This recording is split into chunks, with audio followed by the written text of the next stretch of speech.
Yo, yo, yo, and welcome back to the Banter Boys podcast. My name is Sanji. With me is Ryan. How you doing, Ryan? Yo, I'm good, man. And thanks for having me back. For sure. That did not sound exciting. I saw you It cracked a bounced like a bear. few times. Okay. It bounced more times than a football did in the last month. So, Yeah, it's yeah. grim times, right? Yeah. Wait, are we talking about West Indies cricket or are we talking about football? What's grim No times? proper football to watch anymore. Yeah, I know, but this is why we're here to help people, get excited about football. Because the Banter Boys are back. Football's coming back in 2 weeks? Something like that. Yeah. Yeah. All right. So, welcome to season 2, episode 54. I guess now we mean business that we've started a second season. Before we get started, I'm gonna insert Ross's lovely voice, hopefully for the last time, because he should be back with us for the next episode. So yeah, insert here. Yeah, for sure. So you can message us on Twitter and Instagram. Our handles at BanterB. On Discord in the Draft PL channel, BanterBoys, #6585. On Reddit, /Banter_boys. You can listen to us on Spotify, Apple Podcasts, Google Podcasts, SoundCloud, and YouTube, all under the name of Banter Boys. All right. So we're recording Thursday night, AST time zone, Atlantic Standard Time Zone. So good night to all my fellow Trinis if you're listening to us. So just to remind listeners, welcome. So we are mainly a fantasy draft podcast. We mainly focus on the Fantrax platform. Sometimes we dabble in the OFPL draft as well. I mean, we're playing the OFPL draft for the first time in a long time this season. So we get questions every now and then, so we answer those.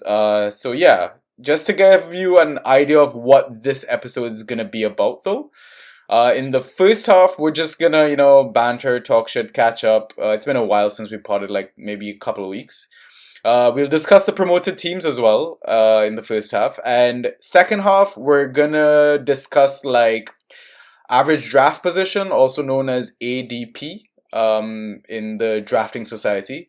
And we're going to compare those to draft picks and mock drafts that we've done and answer some Twitter questions that we got as well, related to the mock drafts that we did and other things.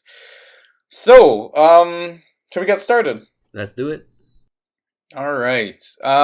So, I mean, there are new things on the way this season.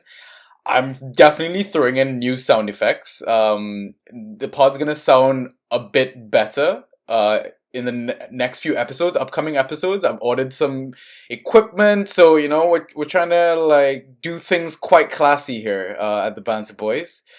So I want to talk a little bit about cricket, just because we love cricket. If our listeners don't love cricket, you learn to love cricket because we're going to talk a bit about it. Now that we have Ryan on, especially, and Ross is from Pakistan, and West Indies are playing Pakistan at the moment, so it's quite fitting that we talk about cricket. Nice.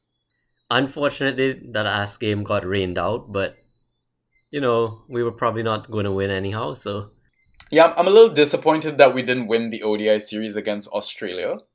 I think that's being generous. Didn't win. We did so much shit, but yeah.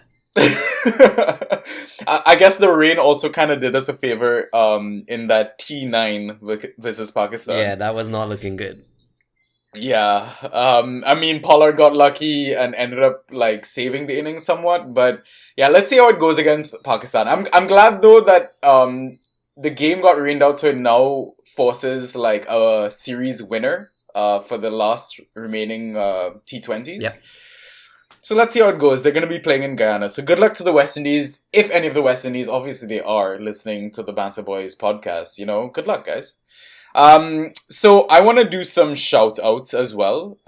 Just, because the channel has grown, I'm going to do some shameless self plugs. Kenwin Jones follows us now, Yeah. by the way. I'm not gonna lie, I was totally fanboying when we're in like the Twitter spaces with him, when he started following the Banter Boys podcast.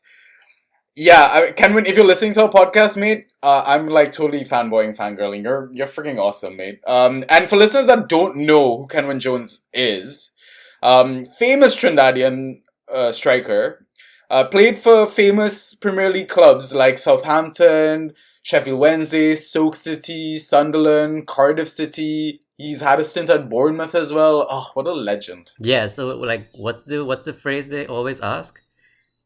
About like Messi, he's never come to the Prem. Like, can he do it at Stoke on a rainy night? Yeah, We know I Kenwin know can. Kenwin can. Exactly.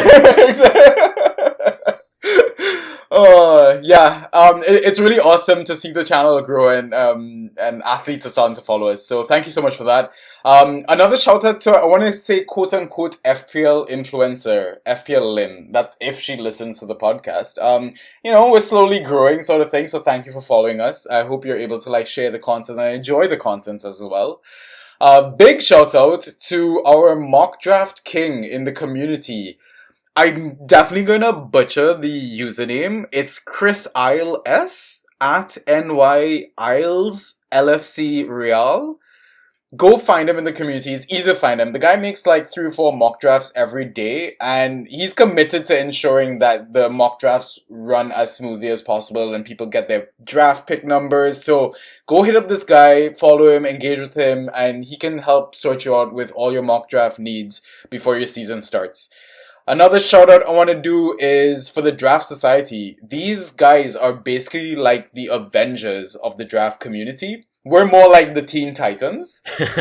I think Teen Titans was still pretty fucking awesome. That is pretty good, say. yeah.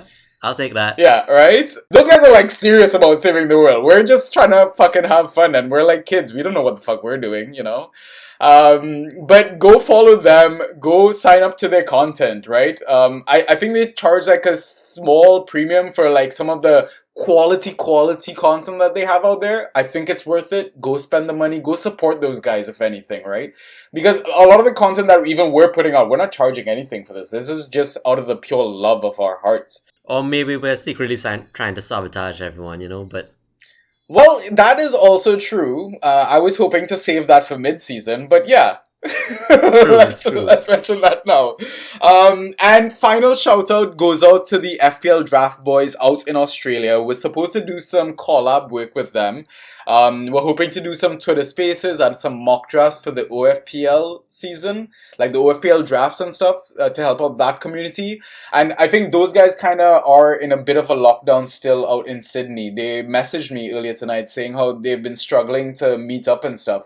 So hope you boys are out there, wishing you good health and be safe. Hope you guys, get out of it. Because us in Trinidad, only a month ago now, our borders open and we just opened up like food services like KFC and Doubles. So we've been struggling for the last 3 months. And you know what? We're hoping that we see some relief for now. I have just weird feeling it could get worse. Yeah, definitely, because, there are variants around, but...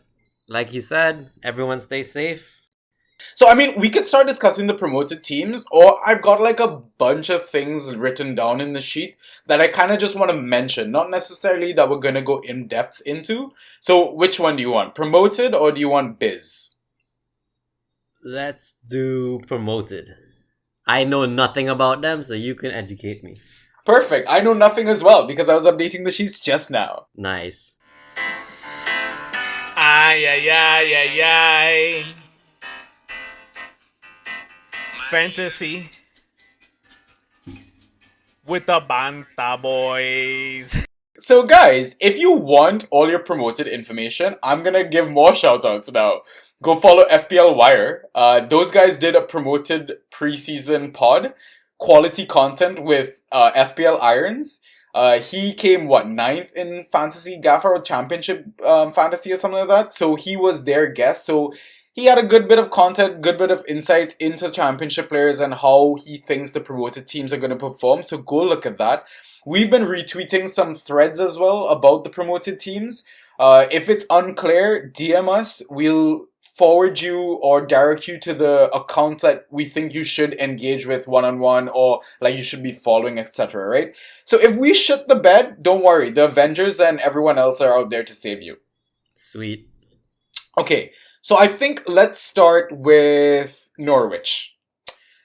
I have 0 Norwich players on my draft sheet. I do not plan to draft any Norwich players.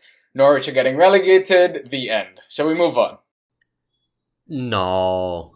They have set piece takers at least. Okay. They always deserve a shout out. You know what? That's definitely cued like a Norwich 5, Chelsea 2 defeat, like West Barca Albion did to us last season. Yeah. Oh man, that was such a good game. Yeah. Okay, let's talk about Norwich in truth though. So their manager, Daniel Fark, he's been at the club for a few seasons now. German manager, he got them first place in the championship in the 2018-2019 season. Then they got relegated right back down in the 2019-2020 season. And then he came first again in the 2021 season. So he's clearly doing something right. But, I mean, if we look at the comparisons, I'm going to compare their championship seasons, right? That's what we have down in the sheet. I don't think it's fair to add, like, the Prem season. Because it kind of shows their transition of the change of style as to how they've been playing. I think you can expect maybe a 4-2-3-1 from them. So the noticeable changes, I would say, from their seasons in the championship, their season, like the 2019 season versus the 2021 season, there's a drop-off in terms of the number of goals that they scored.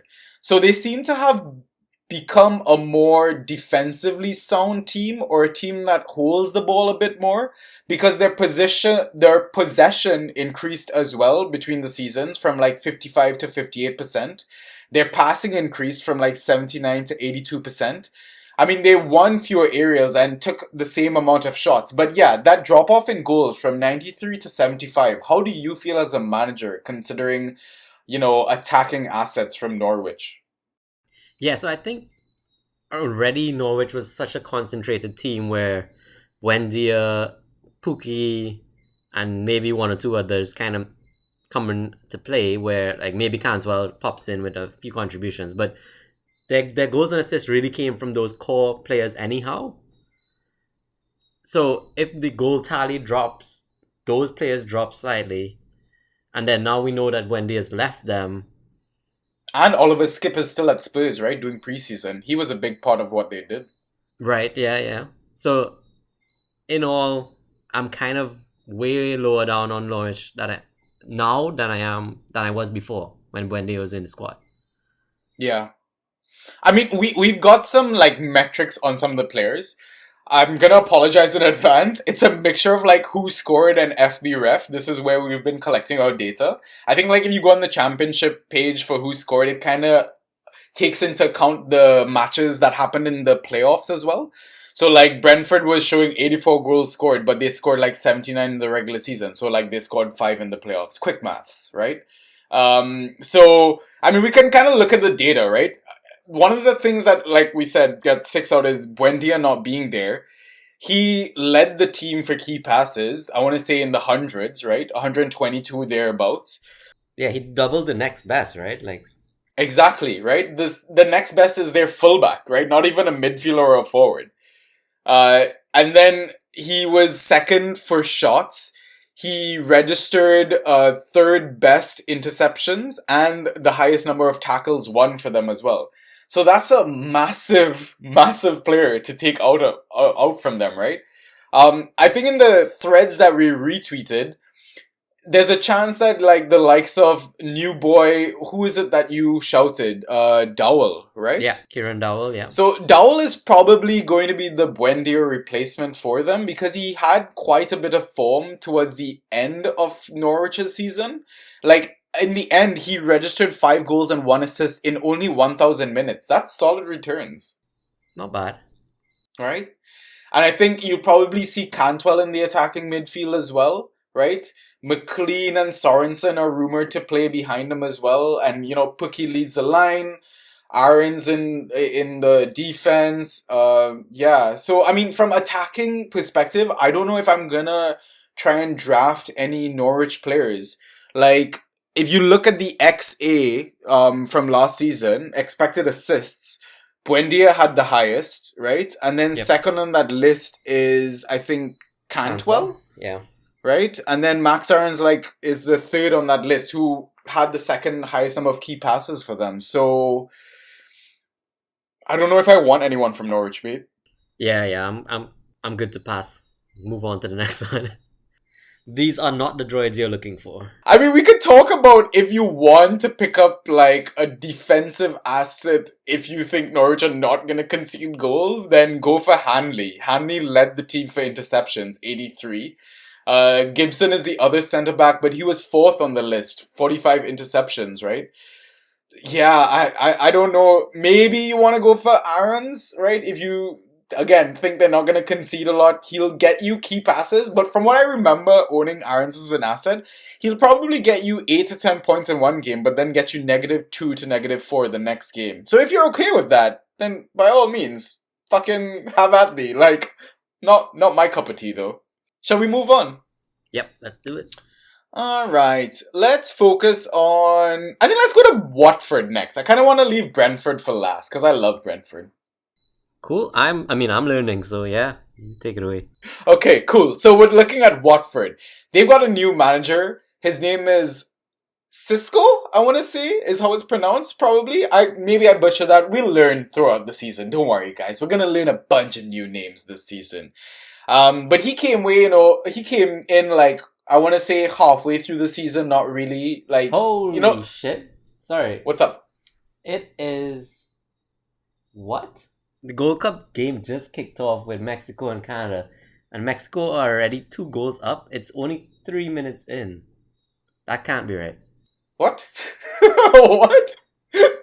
Wait, what happened to Qatar versus USA? USA won 1-0. Oh, screw that. Yeah, this has to be highlights or something. I don't know. Anyway, sorry. I derailed the conversation. That is highlights from their group stage games. It's alright. We're giving you highlights of the Gold Cup at the same time, listeners. And we could always edit that out, so. We can, but I'm not going to. So, okay, we're looking at Watford still, right? So, they were in the championship last season, 2021 season. Second place finish. Not bad, right? They got relegated from the EPL in the 2019-20 season. Yep. So, Cisco started, I believe, around December 20th, 2020. And from what I understand, he kind of turned them into a defensive team, a fairly solid team. I think he ended up getting 15 clean sheets in his time. I went on Who Scored and I counted the amount of 0-0s or 1-0s or 2-0s. I think it's 11 in the last 13 or something like that. So their defensive options could be quite the steal, right? Bachmann, I think, is one of those keepers, not only in FPL, but Fantrax. I think he's gonna be one of those Emmy Martinez sort of performances this season, right? Unless Foster rotates with him. So that he's been linked with Ajax, I think. So that's just one to keep an eye on. Yeah, so they could end up getting a new keeper altogether, maybe. Who knows? Yeah, if Bachmann leaves... I mean, do they trust Foster or do they grab someone? Yeah, you're right. Who knows? Yeah. Okay. So, I mean, looking at Cisco's managerial history with Watford, he's played 27 games. He's won 18 of them, 3 draws, 6 losses. They scored 40 goals in that time, conceded 16. So, a healthy goal difference, right, of positive 24, and a healthy win percentage of 66.67. That's wild. Yeah, that is impressive. Right? I'm gonna just assume that's a positive manager bounce. Because if you look at Thomas Franks and Daniel Fox win percentage, they're both 47 and 43% respectively, right? So I'm gonna say this is some sort of wild outlier. 66.67%. That's real wild. That is huge. Yeah, that's way too high. Okay, we can look at some of their attacking and defensive assets because I think they're a better team than Norwich is, right? So we look at their top goal scorer from the championship was Ismail Assar. Wait, Yep. did I pronounce that right? Yeah, I did. 13 goals, 4 assists, got penalties towards the end of the season as well. I believe he played the most minutes for Watford, Sar, right? He had the highest XG expected goals and the second highest XA. The highest XA went to Ken Sema from Sweden. He's one of the guys that could be another sleeper in the Watford team, right? Yeah. Other notable players with high XGs, I want to say, expected goals. Gray, though I don't want him. Dini, is he gonna get minutes? Right? Probably not enough. Pedro, the young guy, there's a lot of good talks about João Pedro, right? He had I want to say maybe the third highest XG of all Watford attackers. And he's a bit underrated. 9 goals, 2 assists. Let's look at the expected assists now. Ismail Sarr, like we said, he had the second highest XA. Ken Sama had the highest XA at 7.3. And then outside of that, there's a bit of a drop off. I think the third highest is Kiko. Femenia? Kiko, yeah, which is amazing for a defender, right? Expected assists of 3.71. He ended up getting 4 assists in the end. 0 goals though, right? So, I mean, we can look at the other metrics that we've kept a track of. And Sar kind of dominates a lot of the categories, right? So Sar is second for key passes, 42. He leads for shots, 85 attempted, 33 of them on target. He leads the dribbles with 73. Leads the minutes with 3,459. So I think Sar is your first pick from Watford, right? Oh, for sure. So from the data that you can see in front of you, who are other picks that you think would be decent shouts as assets? Ken Sema seems like he's popping up in some of the categories. He's there with accurate corners, so he seems to have that in his locker. He has a lot of key passes. He topped key passes for them, 51. He's pretty nailed on, has a decent amount of dribbles, so I think he's a shout. And really if you're willing to punt on João Pedro, maybe. He has a decent amount of shots, second highest shot taker on the team, second highest dribbler, and he's done it in less minutes than the rest of them, so João Pedro might be a pick as well. But he can also be a wait and see type, I think. I don't really see him going early in a draft or anything. I'm cringing a lot while suggesting this asset, but what about Cleverly? He's kind of popping up in a few of those tables.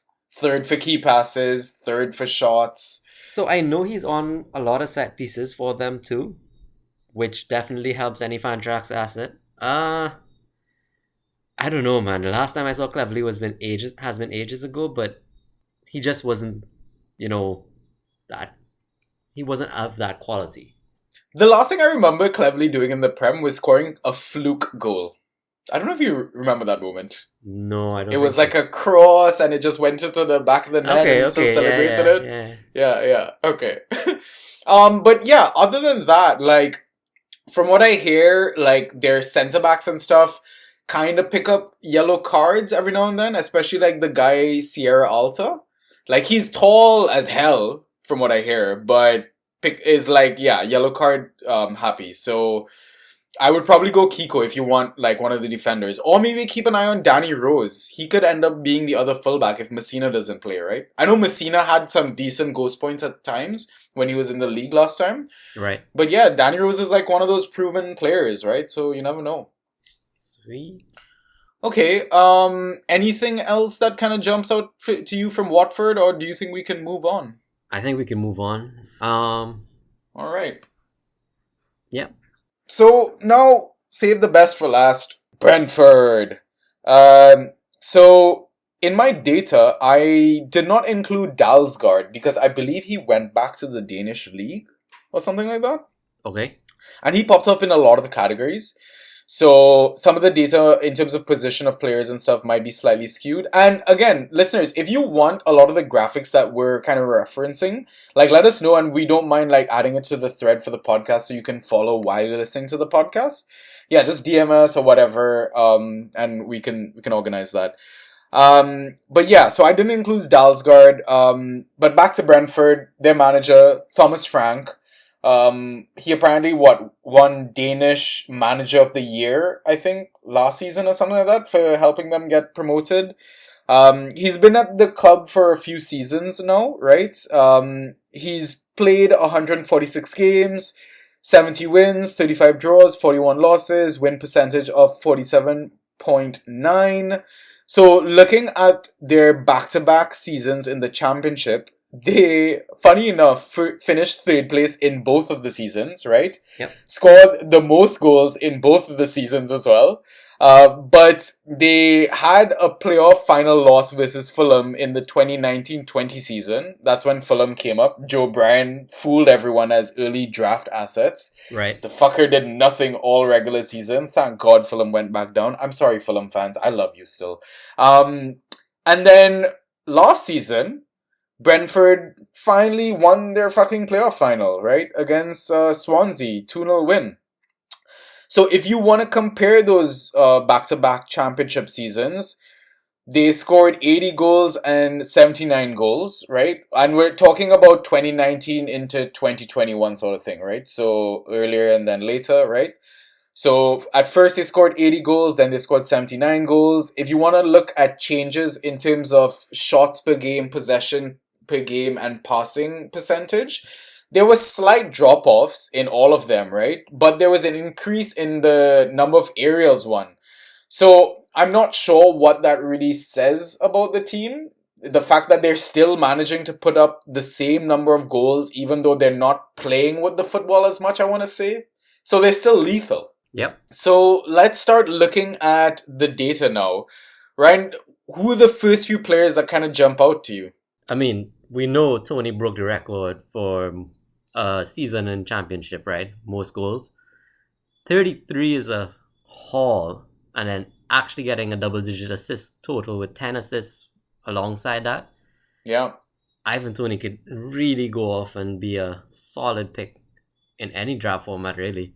See, Ivan Toney is the player that we expected Mitrovic to be when we drafted Mitrovic around the 4th or 5th round. True, yeah. Right? So let's hope that he at least gets us some goals and assists. Because I think he's going to be Watkins 2.0 this season. Could be. Who are the other players that kind of jump out to you? So Mbeumo for sure, Kanyos, and then it kind of dips down to, is that Force and De Silva? Yeah. So I think Brentford's going to end up playing like a 4-3-3, but towards the end of the season, they switched to like a back three, a 3-5-2, because like their fullbacks ended up getting injured. So Mbeumo and Kanyos, I believe, ended up becoming like the attacking wing backs, right? But I heard Mbeumo can also play as a second striker in the 3-5-2 formation. Right. So it really depends how they start, how they maintain everything, because they had like a good streak of wins, I think, playing the 3-5-2 formation. I don't have the exact numbers here. They're all in like the retweeted threads that we had right before recording tonight, so go look them up. I'm sorry we don't have them. We don't get paid to have good information, I guess. This is what you get from the Teen Titans. But like, wait, honestly, you're getting paid?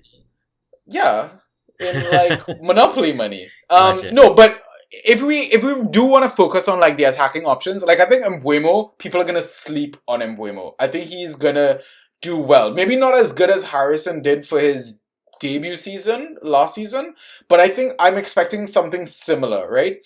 Because he has an eye for goal. He got 8 goals and 10 assists in the previous season, right? Right. He actually had the highest expected assists of all his teammates at 7.28. And he had the second highest expected goals of all his teammates behind Tony. Tony's expected goals were like 28.69. That's just disgusting. But Mbeumo was at 9.83, which is a massive drop-off, right? Yeah. But like the other players that we'd suggest, like Kanyos, he came in a bit late, 9 goals, 8 assists. He's also a good attacking option. De Silva as well. He might get rotated a bit more because I want to say he saw like 1,000 less minutes than Kanyos did, but he got 5 goals and 4 assists. Jensen is their main set piece taker. He was like the super sub for Denmark in the Euro 2020. He did decent, right? I think he got called up because Christian Eriksen had that terrible incident. But yeah, like Jensen led the team for key passes, right? 70, Mbuemo 59, Kanyos 58, Tony at 51. So those four guys are all like the chief creators for Brentford. Yep. They also all lead the shots for the team as well. I want to say De Silva is more of a dribbler as well, right? Than the other guys. Kanyos, though, leads the team for dribbles with 63. And then outside of those attacking options, you can maybe look at the defenders because I think their goalkeeper kept 16 clean sheets last season as well. So he's decent, right? He's not bad. But if you're looking at the defenders, the guy who is going to get all the goal stats is probably going to be Pinnock, right? He got the most block shots, which is a new scoring category, what we're going to talk about a bit later, right? He didn't really lead anything for tackles, but he was third in the list for interceptions, right? At 41. Alternatively, you can look at maybe Janelt or Rico Henry as outside options for defenders as well. Janelt led the team for tackles, led the team for interceptions at 44 and 60 respectively. He was second highest for blocked shots as well. And he had registered the fourth most minutes of all outfielders, right? And Rico Henry, I think, has like some attacking threat, right? He got 4 goals and 3 assists. I think, oh, is that Fosu Henry? Wow, what am I reading the wrong shit? Yeah, probably. Yeah, all right. looks so. Well, you know what? Just go fucking pick up Pinnock or Janelt, or just try to get one of Tony, Mbuemo, Jensen, or Kanyos. God, this pod is gonna be terrible. So, I mean, that's kind of like your promoted players. I hope that kind of gives you an idea of the assets that we talk about. Do you want to do maybe like a summary, few points based on what you've learned for the first time about the promoted teams, Ryan? What would be your advice for the fantasy managers out there? What it really sounds like is when Dia left Norwich, they've become shit. Avoid, or if you're feeling risky, maybe Max Aarons or Pookie, we know can deliver, but I don't think he's going to get much goals points. Then we went on to Watford. Sar, of course, was your main attacker there. Ken Sema and João Pedro, if you're hoping for like some kind of risky punt late on in your draft, they may pay dividends, you never know. But really, it's just Sar. Nobody else that exciting there. Brentford have a few options, luckily. We all know about Ivan Toney. Mbuemo and Kanyos seem like decent picks. Definitely not early on in a draft, but, you know, if you're struggling to find a gem late on, and not many people know about these guys, you could probably pick them up very late on, and they might deliver for you. Awesome. Yeah. I think we can leave the promoted teams alone now. Oh, thank God. I don't know a shit about those guys. Alright, now let's get to the biz. Just stuff that are like topics. I wanted to get like your creative juices flowing. I wanted people to be thinking about these things while they're drafting, you know. So they tinker their sheets accordingly, etc., etc. So yeah, let's see where the discussion kind of goes. Sure. So I just want to remind managers to go have a look at the Fantrax articles that the Fantrax website posts, because there are important articles such as the default scoring changes that they mentioned, the changes in some player positions as well, right? Do you think we can quickly just mention what the changes were, I guess, for listeners? So, player changes were really 2 key ones for me. Rafinha dropping from a forward to a mid, and Antonio moving up from a mid to a forward. And that was pretty much the 2 key takeaways I had. Everybody else didn't seem that relevant. And the scoring changes you told me about, and I guess you're probably better posed to speak to them. Yeah, so the changes that they have is now you get points for penalty kicks drawn. That's 2 points. Yellow cards have been reduced to -2 from -3. That's my favorite one for sure because -3 was way too much. Block shots have been added for all outfielder positions, 1 point each. And now goalkeepers get awarded 1 point for high claims succeeded and 1 point for smothers. Man, that's such a welcome change. It sucked just having a goalkeeper get like 2 points because all he did was save 2 shots and concede a goal. Like, Yeah. goalkeepers were so bad. I do want to shout out a couple other position changes that maybe you might have overlooked. You mentioned Rafinha and Michael Antonio, right? Yeah. So Wilfred Zaha has gone from a midfielder to a forward. Oh, okay. Talisman for Crystal Palace. And I don't know how many players... I feel like this is more like a free agent. If he starts, go pick him up. But Callum Hudson-Odoi, his old position was a forward. His new position is a midfielder. But in the preseason games, he's been playing wing-back. So just take a note of that. Right. Okay, so moving on, AFCON is this year, right? So you want to remember that all your African players are going to be missing a couple game weeks at some point during the season, right? Yeah. We're talking about... So who are the first few ones that you can think of, Ryan? Well, I mean, when I was listing it off to you, I focused on the Nigerians. So Iheanacho and Ndidi, both Leicester players. I think Leicester will have they might struggle that month where AFCON is on, because I expect Nigeria to go far and they probably will be without them for a good bit. And when I mentioned them, you then said, yo, but what about Liverpool? I was like, what?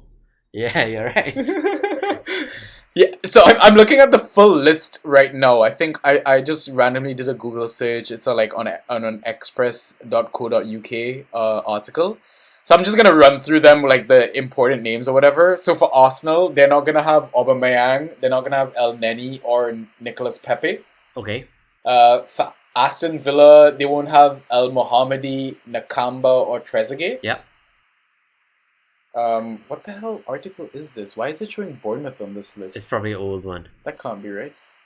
If we forgot anyone, I'm sorry. I don't know. For Brighton, Bissouma, that's a big blow if they miss him, right? Crystal Palace, Jordan Ayew, Kouyaté, Zaha. For Everton, Iwobi, I don't know. Not really, right? Leicester City, Iheanacho and Ndidi. Those are two big picks. Yep. For Liverpool, they're going to be missing Mane, Salah, and Keita. Remember, Gini Wijnaldum's not there, so that's kind of a big thing. Yeah, where the goals going to come from that month? I mean... Jota, Firmino, and Origi. Yeah, they have to step up. Man City is not going to have Riyad Mahrez. Manchester United is not going to have Eric Bailly. Newcastle won't have Christian Atsu. Yeah, definitely go draft Christian Atsu, guys. Southampton won't have Djenepo and Soufiane Boufal. I didn't even know Boufal was still there. Spurs won't have Aurier.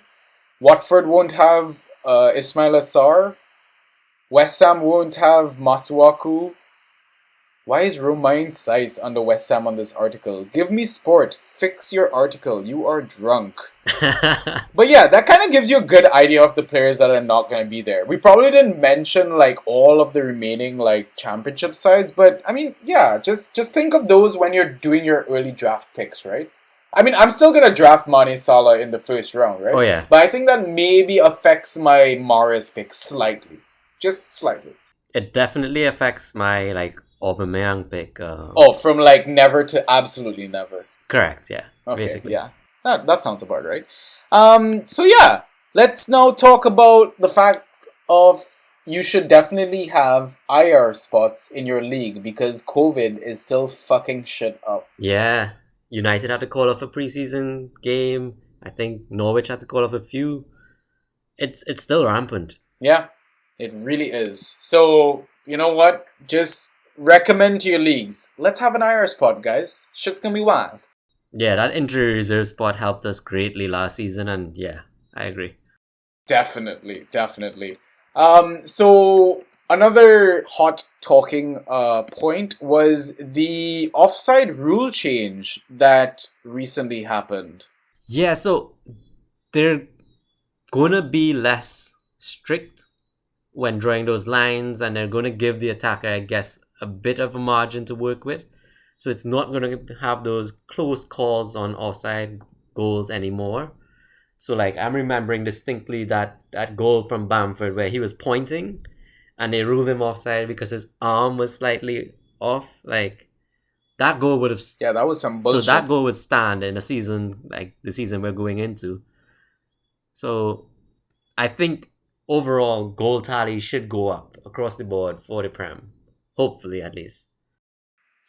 Yeah, so I mean, long story short, they just kind of adjusted the margin that they're just analyzing things, right? Trying to make it more, I guess, obvious sort of thing. Yeah, it's only clear and obvious ones they'll basically call offside. Yeah. So I mean, we were kind of saying that hey, maybe all the guys that were like terribly offside last season might see some potential returns this season, right? So we made a list of that, right? The 2021 list of Living La Vida offside. So Vardy leads that list at 36. Then you have Watkins at 31, Mane at 31, Rashford at 27, who's supposed to have shoulder injury. Oh God. Werner at 26, Richarlison at 25, Wood at 24, Zaha at 22, and Callum Wilson at 22. So those are just the players that had more than 20 offside calls. And I definitely think Werner, for one, comes to mind because I feel like every time he scored a good goal, it was offside. It was offside for sure. Yep. Right? So he might benefit the most. All right, let's move on to transfer updates. So we had a request from one of our listeners. We should have a transfer segment. It's not going to be well done in this episode. I apologize in advance. Look out for it in the future episodes. We will fix that. But I just want to talk about what's the biggest set of names that kind of came in over the last few days, weeks, or whatever. Yep. Who comes to mind? I mean, he's been announced a while back. It was during Euros, I think he was announced. But Buendia's declared big signing so far for the Prem season. I know it recently dropped that Areola will be signing for West Ham on loan. I think he replaces Fabianski. I'm not certain, but I'm sure Fabianski's well up there now. I think like must be like 37 plus years. So it won't surprise me that, and especially that they have the option to buy Areola at the end of the season. Yeah. That they're probably going to go with Areola. I don't know who else is there. There's this kid named Jadon Sancho. Oh right, yeah. he came on like he got like 1 or 2 Euro appearances, right? Like he's Yeah, the game against Ukraine, if you want to count. yeah. I know he starts it. Yeah. I actually did forget about Sancho, and I don't know what to expect, yo. It seems like people expect him to be Grealish 2.0 because he's going in the first round before the likes of like sometimes Sadio Mane even. Yeah, kind of crazy, but I mean, there's so many United fans out there, right? Yeah. I do expect a good season from Sancho. I don't expect him to take long to adjust to the Premier League because he kind of grew up in the younger leagues.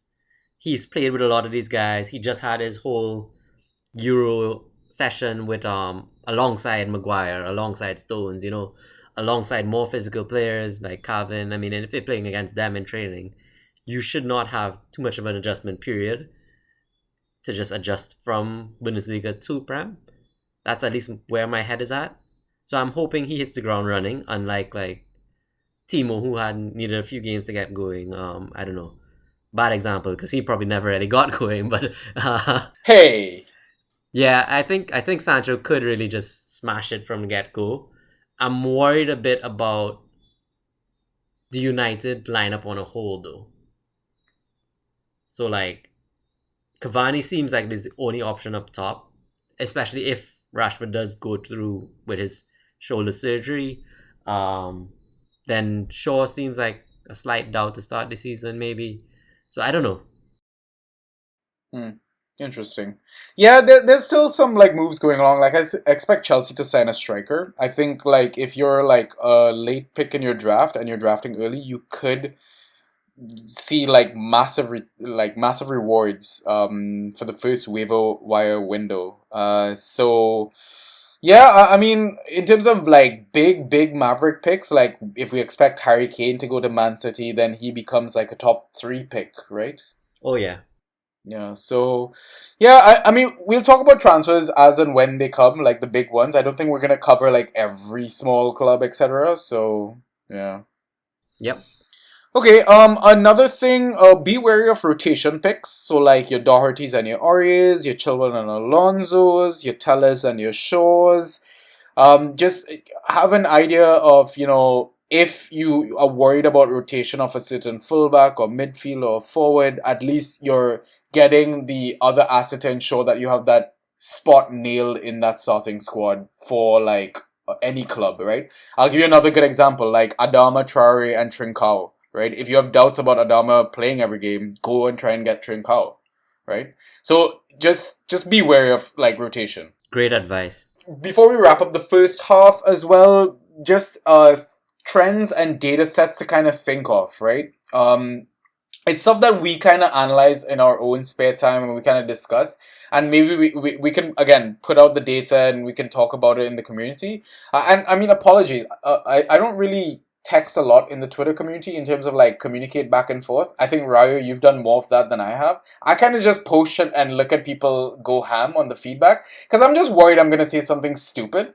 But yeah, so thanks to everyone in the community for like responding to our posts and stuff. But yeah, back to the trends to think of. So I'm gonna just list them off and let me know what you think, Ryan. Arsenal Sure. with barely any European football. Do you think there's a boost to their assets? So I think there's going to be less rotation in that sense, and yeah, I think like Saka probably gets more minutes, more nailed. Yeah, it's a boost for players like him. Maybe if Pepe actually gets into the squad and he's a first choice player, then you don't have to worry about Pepe until he goes off for AFCON, right? My worry with Arsenal not having Europe is that they weren't able to attract those big talent players that they kind of have been able to do in the past. So their signings haven't been that solid, but hey, still some time in the transfer window. Ben White should help them, so let's see how it goes. Yeah, see, I don't understand why people are like, oh, Ben White? Why don't we just go get Ben White? He's moving to Arsenal. Guys, it's still Arsenal. Yeah, exactly. It's still Arsenal. Anyways, so another point is considering the Lampard Chelsea versus the Tuchel Chelsea. Don't just look at the Chelsea dataset as one whole thing for like the entire season data. Like split it up and have a deeper look into the data because you'll see a better breakdown of how the minutes were spread, who were like the better goal getters, let's say, like Kai. Kai's position might move up in the draft now, right? Who else was like who dropped? Or like Marcus Alonso was like a nobody under Lampard. He became a somebody under Tuchel. I'm not saying go draft Marcus Alonso, but yeah, just have a look at the Chelsea data a bit differently. West Ham and Leicester have European commitments now. How do you feel about their assets? So I think Leicester have been there fairly recently. They've known how to cope with it. I mean, they've never done it quite too well, but at least they've had that Europe experience, right? So yeah, I don't worry too much about Leicester, but West Ham is a worry for sure. I don't think their squad has enough depth to allow them to comfortably play Europe and then come right back into Prem for the weekend. They are doing some business. It looks okay.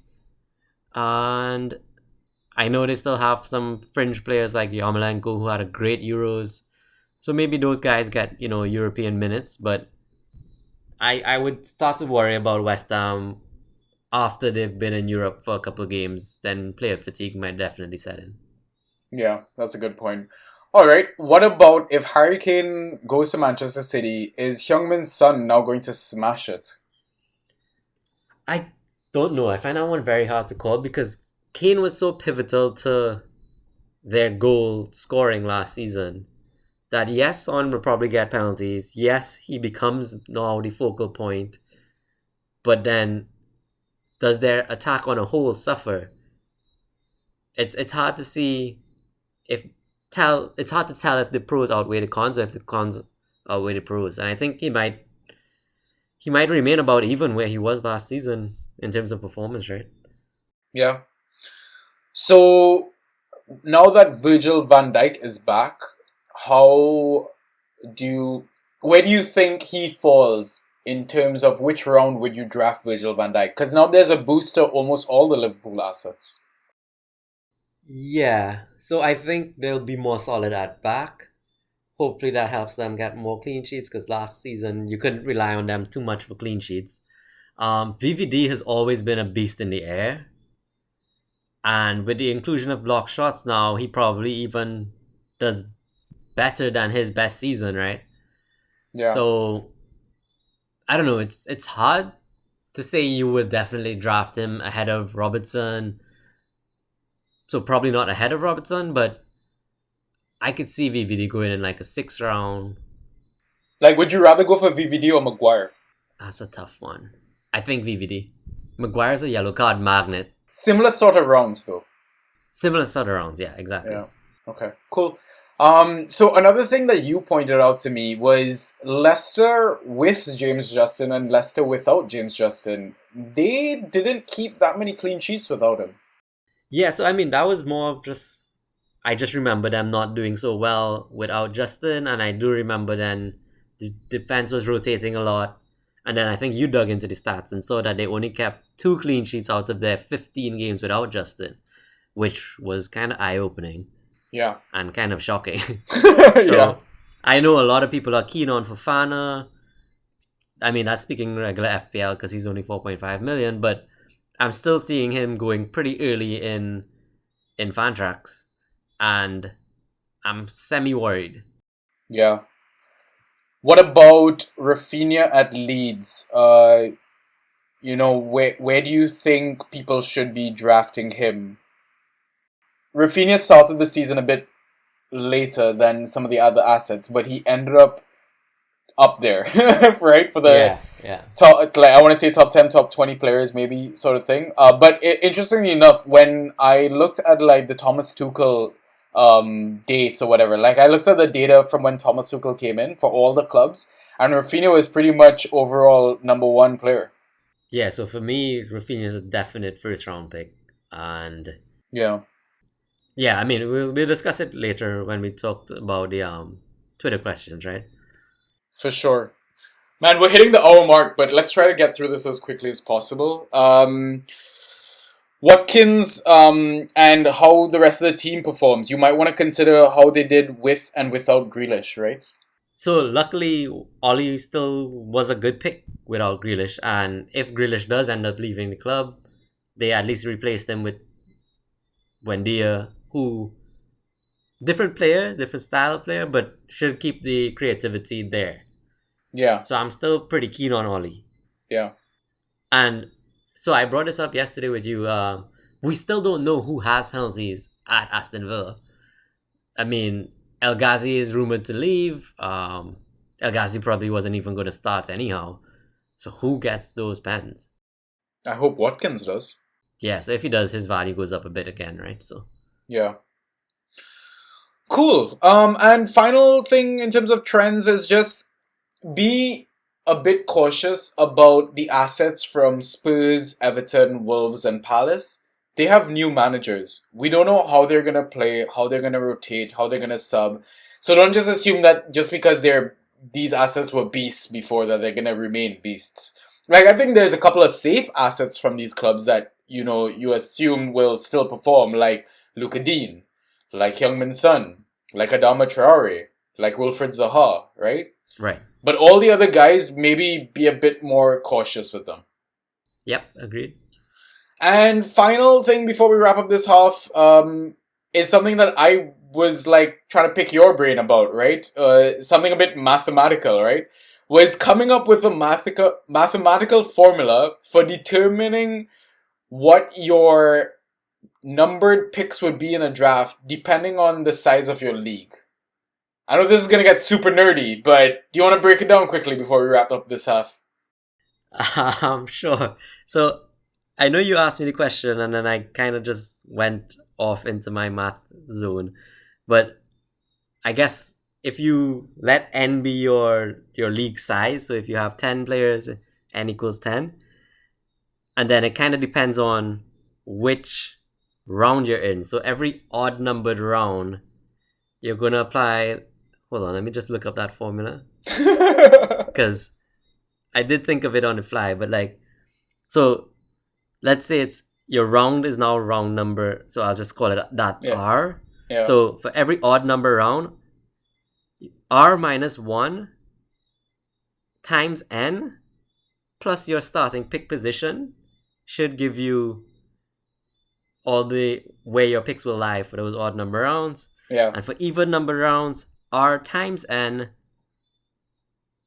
minus your starting pick position plus 1 should give you the correct That's picks. so cool. I didn't actually test it out, but like I'm pretty sure it's fairly accurate. I mean, at least the Banner Boys are getting better at math. Kind of.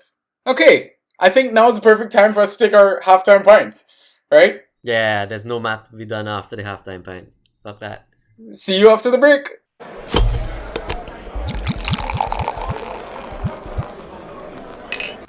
And we are back. Okay, so in this half, well, I will try to maintain it as a half. We're going to talk about the average draft positions, draft picks, and the Twitter questions that we got, right? So I wanted to quickly look at what the average draft position were for the goalies. I know guys, in the previous episodes and season, like, you know, I'm not a big fan of like drafting goalkeepers, but man, people keep drafting goalkeepers early in the mock drafts and it's so upsetting. Yeah, way too early. Like I think your last mock, someone drafted a goalkeeper in round 7. Yeah, it was something so fucking silly, man. So, like, let me pull up right now in terms of, like, the goalies and their average draft position. So, Emmy Martinez seems to be the goalie that's going the earliest, and he's going around the 87th or 88th pick, right? And what is that in, like, a draft sheet, would you say? I don't know. What's that? Divide by 10. If it's a 10-person league, that's like round 8. Divide by 12. If that's a 12-person league, that's like round 7. That is early. Yeah, so that's like the 8th round, 7th round, 9th round, something like that, right? Yep. Yeah, that is way too early for a goalkeeper, guys. Come on, don't do that shit, right? And the next goalie that goes is like Allison, then Nick Pope, Ian Messier, Edison, Edu Mendy. You can get much better goalkeepers than all of these guys in your last round. For sure. Like when we were doing mocks, like there were players like Hugo Lloris. Pickford was free. You can get Alfonso Areola now. Dean Henderson you could probably get. Right? So there's definitely good goalkeepers. Just wait until the last round. God damn it.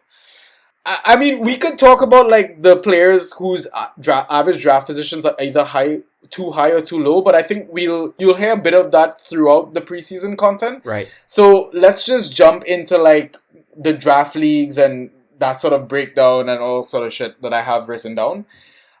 So I'm playing two 12-person Fantrax leagues this season. And I'm playing 2 OFPL drafts, but we're going to stick to the Fantrax content for this episode. Yep. So how many Fantrax leagues are you in? Do you know? I am in just one for now. I kind of took over commissioner from you on the Banter Boys League. Yes, you did. Good luck to everyone in that league. Just DM me for Ryan's PayPal account and we can organize a better finish for you in the standings. Oh, for sure. And I think we added 4 new players to that league to kind of make it 12. 2 players dropped out, 4 players came in. Yeah.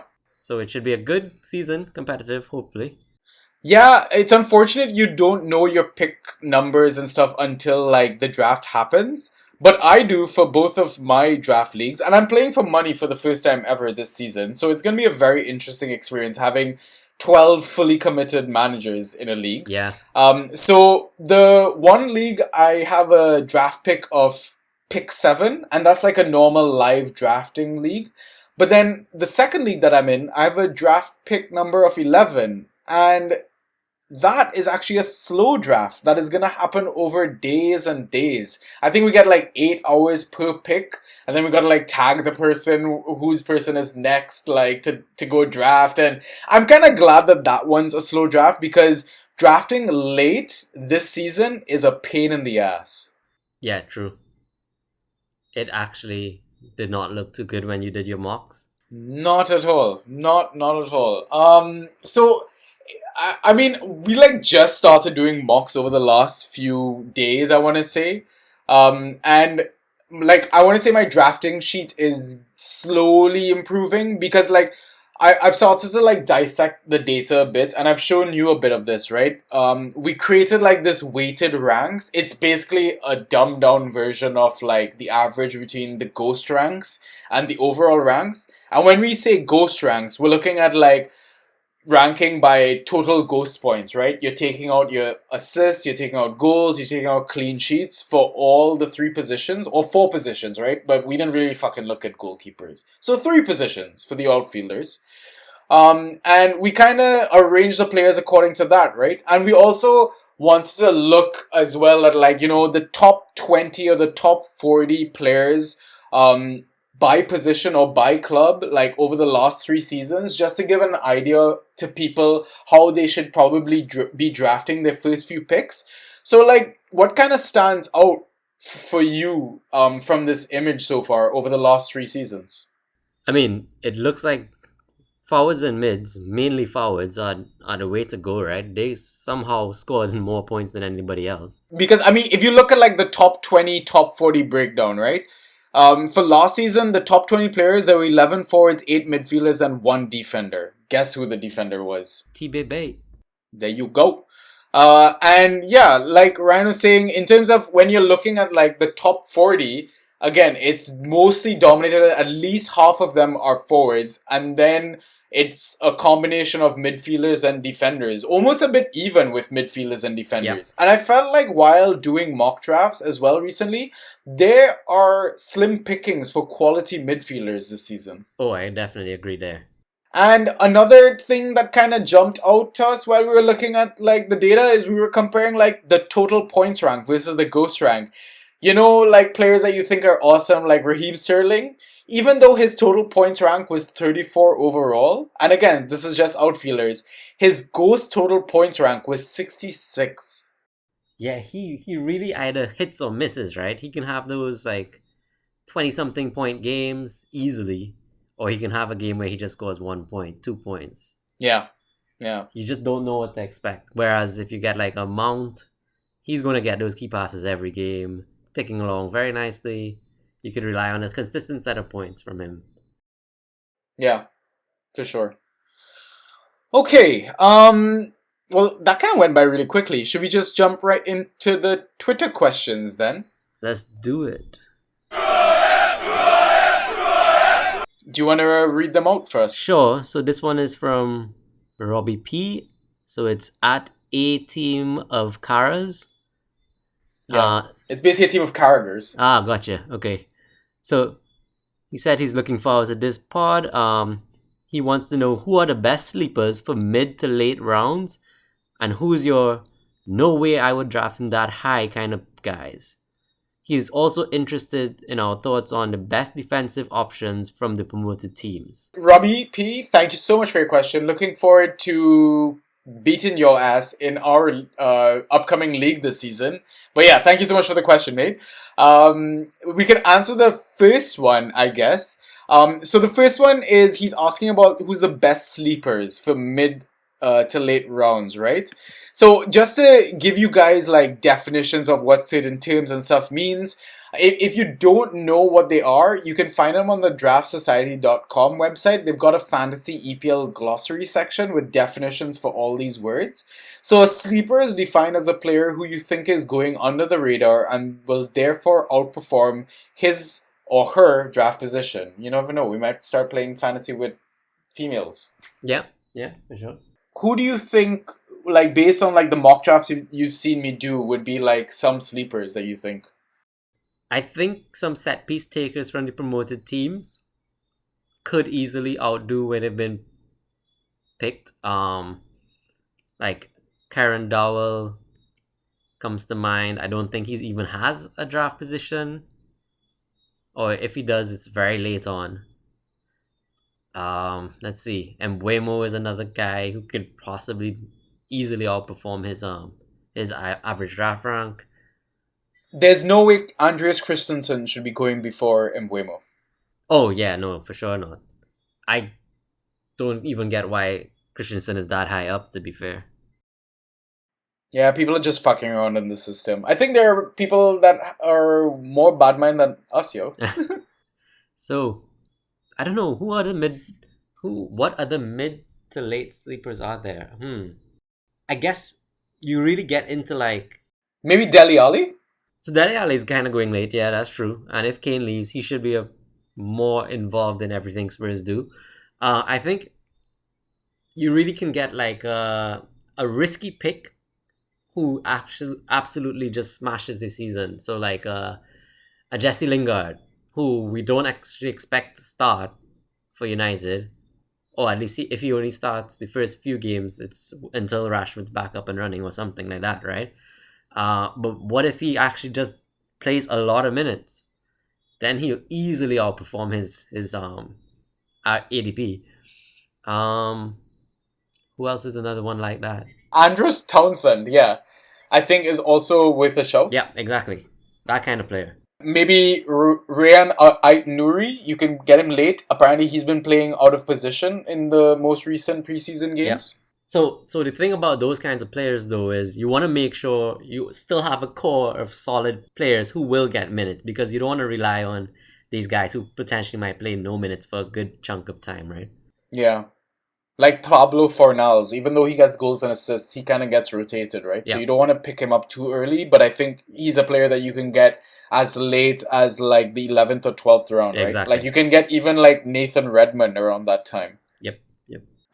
You could possibly get Ziyech. I've seen him fall as late as like the 8th or 9th round. If he gets minutes, I think that could be a steal for that position of the draft. Yeah. Other players that you could probably get, I feel like the Brighton defenders are going really, really late, and they should be going a bit earlier, possibly. Like Dunk, yeah. Right? Yeah, like Dunk should be going before Andreas Christensen, guys. Come on. And now with Lamptey out, I guess Veltman has more appeal now. Yeah, exactly. Yeah. Yeah, so I mean there's a few picks. If you like think that we haven't mentioned any, like feel free to comment on the podcast thread, etc., right? I can't think of anyone else. I feel like we've mentioned like some of the main ones per se, and like upcoming pods we'll discuss more to come. So the next part of his question was, no way I'll draft him that high, guys. Yeah, so we already mentioned a couple. I think Christensen for sure should not be drafted that high up. Paul Pogba, don't draft him early because we have no idea if he's going to stay at the club. Yeah, there are a couple players like that who look like they're on their way out. Like Zuma, we saw him picked up in your mock draft tonight. Why, I have no clue. Yeah, Danny Ings going in the 3rd round, Emil Smith-Rowe going in the 4th round of one of my mocks. I think that's way too early for those guys as well. Yep. How do you feel about Phil Foden as like a 2nd round pick? Too early?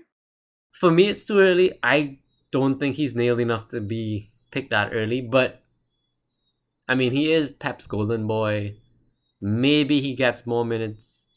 He didn't have that exhausting of a Euros, I don't think. I mean, yeah, they all train together, but I don't know. I don't know how to feel about Foden. Again, my only rule in terms of drafting early is don't draft a goalkeeper until the last round. Other than that, I haven't seen anything too outrageous. I mean, we have seen this Southampton defender go every single time.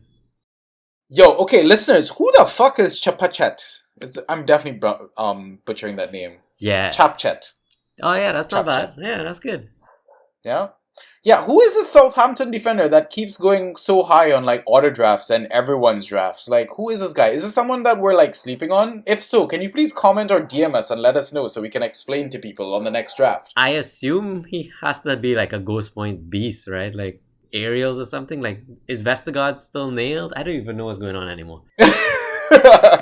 Bednarek drops out? Yeah, okay. Well, yeah. I mean, Bednar led the league or led Southampton for like interceptions or some shit last season, or tackles one, didn't he? Yeah, but I think that's because Vest was so injured, right? Yeah, that's true as well. Okay, the next part of Robbie's question was the best defensive options from the promoted team. So like we had mentioned that just now. Yeah. I think it was just Hanley from Norwich, really. No one else there. Pinnock and Yeltsin? What was his name? Janelt. Janelt, wow, okay. Yeah. That was definitely terribly off. Yeah, that wasn't even close. I mean, the other defender maybe I'd suggest from Brentford is the Henry guy, right? To go with Janelt and Pinnock, like Rayo suggested. Watford defenders, Femenia. Maybe Messina, maybe Danny Rose, if he plays. And yeah, finally Norwich, like you mentioned, Rayo, either Hanley, Gibson, or Aarons, right? The attacking fullback. Alright, yeah, okay. Oh, I think he had one other thing, yeah. He did have another, yeah. Rayo, do you want to read that out? Sorry Sure, about so Robbie again, he's like, I've just got 7th pick in one of my Fantrax EPL drafts. Based on my ranks and current ADPs that are on the Fantrax site, these players should be who I'm potentially able to get. Which of these players do you go for out of these options as your first pick, your first round pick? So the players he's seeing around that ADP of 7 is Heung-min Son, Mason Mount, Rafinha, and Jadon Sancho. And he's got the results of the poll as well, right? So it seems like Son won with 42.7% of the votes. Then Rafinha came in 2nd, Sancho in 3rd, and Mason Mount 4th. So I know we've been discussing this for the last couple of days, right? Yep. And I think that we've kind of both settled on Rafinha would be the first one that we would pick out of those 4, right? Maybe Heung-min Son after, and then it's really personal choice between Mason Mount and Jadon Sancho. And I think my reasoning, at least, for going Rafinha is we know he's nailed. We know he's on all set pieces. And we've seen what he can deliver. And I think Bielsa has one more really solid season out of that Leeds team. Like, I think they're going to play the same style of football. The team hasn't lost a lot of talent to poaching teams as yet. So I think Rafinha should be about the same as, I mean, at the end of last season, we saw him at his peak, and I think he'll keep that going. Yeah. I think Sancho and Mount are slightly less nailed. I know Mount is nailed, of course. He's nailed for every Chelsea manager that has come in. He's been nailed. It's more, there was rotation at the end of last season. I mean, of course, you guys were in Champions League. Tuchel had to manage people's minutes carefully. But there does seem to be an abundance of midfielders at your club. I just don't know. Jadon Sancho is new. Do you really want to use your first pick on someone who we haven't seen proven in premise yet? I mean, yeah, if you're a United fan, you do want to be able to support your team and your player at the same time. So, sure, I get why he's going early, and I get why he's getting a lot of votes. Heung-min Son, I get the appeal as well, but I just don't know the impact that I'm assuming Harry Kane is leaving the club, and I don't know the impact that's going to have on him. Yes, he might get penalties, but I think overall the attack of that team just dampens a bit. Yeah. Those are great points. And I don't think Son was a massive ghost points machine, right? Like, no, I wouldn't say massive. yeah, exactly. I mean, but it helped that he had like set pieces and stuff, he did right? have That kind of corners. kept him ticking along. And you never know, he might get penalties if Kane leaves. Yeah. Because he took penalties at times. So, yeah, okay, Robbie, thank you so much for your questions and your input, mate. Looking forward to chatting with you for the rest of the season. Okay, so our next question. Next question is Peltiers. So I believe this is the same Peltier that beat you in the Euro knockouts, by the way. Oh, yeah, gotcha. It was a draw and he won on captaincy. That was so annoying. Anyway, I should have just captained the safe pick, but whatever. Yeah, so it's Peltier. His handle is at metal_cleats. He says yes. He's basically commenting on Robbie's question, right? He says yes. He loves this question. Son, Rafinha, or Mount in the first round if they are all available, and why? So I guess he drops Sancho off that list, and I kind of agree with him, right? Sancho shouldn't make that list because we've seen Son, Rafinha, and Mount deliver already. So Sancho's lowest down on that list for me, and I kind of guess we already spoke to why we both prefer Rafinha slightly more than the others, but any of them are definitely worthy of a first round pick. Yeah, for sure. 100%. And if you want to banter about it off air, hit us up, DM us. So the last part is not really a question. It's more so discussing the feedback that we got from the first mock draft that I posted on Twitter. Right? If you want, go on our profile page. You can see it's all labeled accordingly. First mock draft. I complained about how I had more fun coloring the sheet than I did actually picking.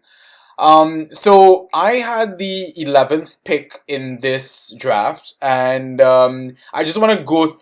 Ryan, if we could just go through some of the comments that people made, because I thought they made some great points in the community, right? Yeah. So if you could just read out like the names, their handles, and just what they said, like the comments that they made. Sure. So Draft OG said, so his handle is at OG_draft. He said pick 2 in your screenshot. Had a very good strategy. He thinks he had a great forward line, good supporting cast for his first choice pick, who was KDB, in the midfield. So he had a fairly balanced midfield, and he says just a lot to like in that squad. So just to give listeners an idea of what that squad was like, so KDB was his first pick. His next 3 picks were Vardy, Bamford, and Firmino. And then he had 3 mids after that of Pulisic, Armstrong, and Dele Alli. So that's the supporting cast that Draft OG is referring to, right? Yeah, and I guess the strategy that he applied was pick 3 forwards, pick 3 mids, pick 3 defenders. Because right after that, he picked up Doherty, Lamptey. I'm not too sure why he's injured, and he picked up Konate as well. Yeah. And he pretty much finished off a full squad of outfielders before picking up a goalkeeper and then his bench. Yeah. And like you said, like you had commented, right? Great mid, great forwards, just defense looks iffy. Yeah, especially Lamptey pick because we know he's injured. Oh, and he was one who picked up Chapchat. Anyway. Chapchat. So I guess there might be something he knows that we don't, but Yeah. Robbie also commented on this, Robbie P at A Team of Caras. He said so basically he was commenting on what my picks were, right? So my first pick at the 11th pick was Trent, and then I went Buendia, Dalma Traore, Ivan Toney, Ismail Sarr, Matt Target, etc. You can see the full list on our Twitter page. So Robbie made a good comment saying that one thing I'd say is if you go for Trent in the first round, I wouldn't touch another defender until the later rounds. Plenty of other mids, plenty of other forwards available. Although I'd go mid as you've got 3 forwards by the time you pick Target. And I picked Target, I believe, in the 6th round. Yep. And I kind of agree with him because you mentioned this while doing the draft. There were a lot of similar type defenders to Target that were still available. Like, I think Aspi was available the same time you picked Target. Even Matty Cash on the next side of Target is as a good option maybe as he is. Tierney was still there. So, yeah, you probably did jump the gun a bit on Target when you did need a midfielder. The lucky thing is not that many solid mids were still available. I mean, mids are slim pickings this season for sure. You mentioned this already. I guess you could have gone for a risky pick, maybe like Dele Alli instead of Matt Target, but I don't know. Or maybe like Leandro Trossard or a Solly March. Yeah, I guess they did go right after you. Right? In the same round or something like that, I think they went. Yeah. Okay, what about I fucking love Jeannie. Man, Jeannie, if you listen to our podcast, bro, I can't wait to like meet you in person. Jeannie's comment was Antonio and Adama falling that far should be a crime against humanity. So Adama went late, I want to say, in the third round, and then Mikhail Antonio went right before me, right? So basically end of third round. Yeah, so I think backtracking, that looks like Antonio went as 34th pick and Traore went as 35th pick, which Yeah. does seem very Quick late. maths. Yeah, Yeah. which does seem very late. I don't know if I'd take Harvey Barnes and Phil Foden before those guys. I don't even think I'd take Souček above those guys. More so because he had a season of his life. Yeah. ASM is also too injury prone for me, so I'd probably even pick those guys before ASM, but that's just me. Yeah. Peltier also commented on this. He also complained saying that like drafting late is real shit and real tough. He made an interesting comment saying that he kind of likes that Sterling went early. He feels like Sterling could return to form. So maybe if you get Sterling in round 3, that could be a steal. Oh yeah, not bad actually. Right? Shout out to Ramnarayanan. Mate, I hope I did not butcher your name. At Kali Yug Karna. Thank you so much for your comment. He was basically saying the same thing that we were saying all episode was, what's the deal with Christensen? Why is he a top 20 defender? Are we missing anything? And Robbie replied saying that the reason he thinks Christensen's ADP is so high is because like the auto drafts are just fucking shit up, right? So maybe be careful when you're looking at the player pool. Don't just have it sorted by ADP because you could end up picking some shit picks early and missing out on great picks later on. Yep, and then I'm sure the ADP list will probably shoot you Martinez pretty early on too. Yeah, exactly. And do you want to read out Draft Lad's final comment in the post? So at Draft Lad said, Tony Ansar feels a bit early for him. He gets that we're in a tricky spot because there weren't that many good forwards left by that time, but he thinks maybe you could have gone for Jimenez over Tony. And he says because you picked up Adama, maybe it might be worth hedging Adama's risky benchiness by picking up Trincao fairly late on. That way you have a quality option depending on which one of them plays. And if both of them do start because Neto's out, then you're winning. Yeah, great points. I don't know if I would go Jimenez over Tony. Mate, Jimenez had a terrible fucking injury. Like, I don't know why people are just assuming he's gonna come back like normal Jimenez. Like, I'm gonna cringe every time I see Jimenez go up for a header. And I don't want to enjoy fantasy like that. I don't want to enjoy the season like that. Yeah, I do think he seems like the type who wouldn't let that hinder him. I mean, I don't know what I'm basing this on, apart from what we've seen on TV, but like, I think he does have the passion. I think he does have the, I don't know what's the word I'm looking for. Passion spelled Pashun. Klopp style. Nice.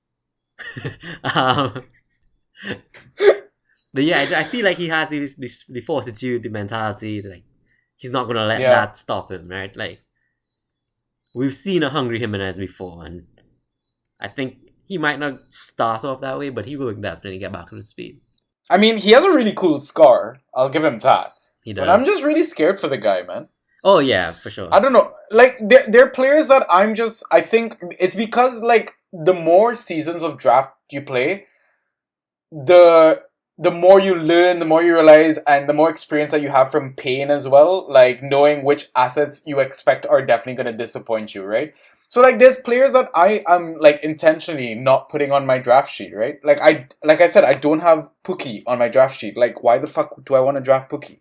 Yeah. Like, I'm not going to wait. I would rather somebody else waste their time drafting Pookie. That benefits me a lot more. Yeah, so for me, that was like Auber. I told you I'm not even considering Auber.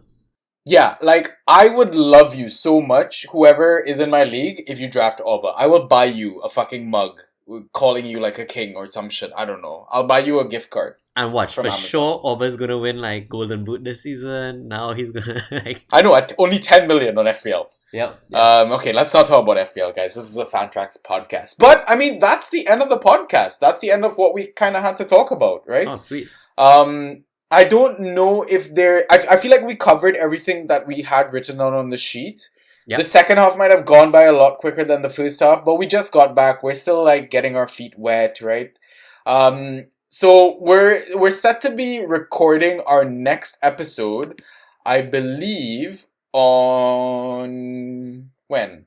The Monday? Next week Monday? I think we're going to be recording midfielders, and we're going to have Ross. So we'll have 3 people on the podcast. Sick. I didn't confirm yet, but yeah. Happy that Ross is I back. assume that you're going to show up, you know? Ryo's employers, if you're listening to this podcast, give him the day off. It's for a good cause, okay? And guys, when Ross is back, we're gonna go back to like the regular format of the series just to kind of highlight new listeners that are on for like season 2 with the Banter Boys. You know, typically what we kind of talk about is we do like league catch-ups, we answer Twitter questions, we do like injury updates from the premierinjuries.com website, Mr. Ben Dinnery, the injury guru himself, right? We do like game week predictions, we suggest hot FA waiver picks, and we sometimes play fun pub quizzes. And that's what I'm looking forward to the most for the next episode. Oh, just yeah. throwing wild questions, wild stats, and seeing who the hell's gonna win. I'll join for the pub quiz, yo. Alright, so before we sign off, do you have any final thoughts, any final points that you want to add based on what we've discussed tonight, Ryo? No, not really. Like you said, like any listeners, just hit us up with any questions you have. I think there's still enough time that transfers are going to change things. So don't take everything we've said as gospel. Just wait and see how transfers impacted. Yeah, and I know we didn't discuss the second mock that I posted on Twitter. We'll probably save that for the next pod, if anything, like an opener or anything. I think my final point will just to reiterate what Joe Williams said on Twitter, right? He's another big community member at JWillDraft. Late draft picks are rough this year. Plan, and reach when you know you want a guy. Don't be afraid to reach. So I think the first person that comes to mind is like Mbeumo. If you think it's a good time to pick Mbeumo, even though his ADP is a lot later on, go get him. Because chances are there are gonna be informed managers in your league that might attempt to do the same thing. Yeah, great point. One thing, I would say in my history of draft, I have never given mock drafts a fair chance. I mean, I do my preparation before a draft. I get my sheet ready, but I've never actually sat down and did a mock draft of my own. Having done 2 back-to-back drafts for Euros, having watched you do your mock drafts, I do see the value in them. So yo, don't slack. Go get that mock draft hookup from your boy. And yeah. You know who we're talking about. Yeah, the guy yeah. who makes all the mock drafts. exactly, there you go. That's a great point. Because mock drafts is not just for you to like fine-tune your sheet or to like fine-tune your picks, but to kind of prepare you for that adrenaline rush of when you're actually in a draft room. Because things can go wrong and you hear that fucking loud air horn go off in the Fantrax draft room and that throws you off. You need to be prepared for all of this shit, right? So definitely go do your mock drafts, right? So on that note, I think it's a perfect time to sign off. Again, hit us up on all the socials that we mentioned at the start of the podcast. And yeah, bring on season 2, man. We'll see you at the next episode. Peace! Later.